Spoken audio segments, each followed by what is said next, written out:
Hey, welcome to part 2 of radio communications, where we're going to talk about the differences between controlled and uncontrolled aerodromes and go into a bit more detail on mandatory frequencies. So the topics we didn't have time to cover were Class Charlie airspace, Class Delta airspace, mandatory frequencies, aerodrome traffic frequencies or ATFs, and to whom do you address your call? So prior to operating in Class Charlie airspace, you must receive a clearance. Therefore, you must contact ATC prior to the boundaries of that airspace or before you taxi. The words clears or is cleared will be used in order to convey that clearance, and as we saw by law, you must comply with all ATC directives while operating in that airspace, and Class Charlie becomes Class Echo when the tower is not in operation. This is a common exam question as well.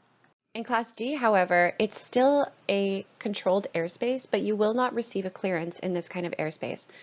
By law, you must establish two-way communication with the ground controller or with the ground ATC unit prior to the boundary of the airspace, but they will not issue you clearances, and VFR traffic still need to broadcast their intentions while they operate within this airspace.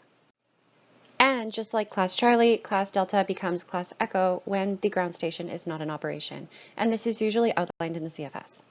Since a Class Charlie controlled airspace becomes Class Echo when the tower is not in operation, you can look up the mandatory frequency in the CFS. It should be listed right below the tower frequency. Okay, so a mandatory frequency is really just used to enhance safety. It's used at uncontrolled aerodromes and requires a radio capable of two-way communication for the pilot, so the pilot can both receive and transmit their intentions. You'll know it's a mandatory frequency because it will be listed as such in the CFS, and it might have a ground station in operation, such as a flight service station, an RCO, a community radio station, or a Unicom, and it might not have a ground station, such as Chilliwack, where all of the broadcasts are made to the local traffic. The procedures for operation within a mandatory frequency area are outlined in the CARS and the AIM. And when you are operating within a mandatory frequency area, you either direct your broadcasts to the ground station as radio or to the local traffic as traffic. When you're arriving at one of these areas, you need to report 5 minutes out, giving your position, altitude, your ETA, and your intentions. And if there's an FSS in operation, remain clear until contact can be made. Report joining the circuit, downwind, final, and clear of the surface. Before you enter a maneuvering area, you should report your intentions, and same with takeoff. And report leaving the circuit. Always maintain a listening watch while you're in an area which has a mandatory frequency in effect. Some airports that don't have a mandatory frequency will instead have an aerodrome traffic frequency, or an ATF. And you'll know this because it's listed in the CFS. It could be a Unicom frequency, it could be 123.2, but the frequency will be listed in the CFS. In these airports, broadcasts are not required, but are strongly recommended.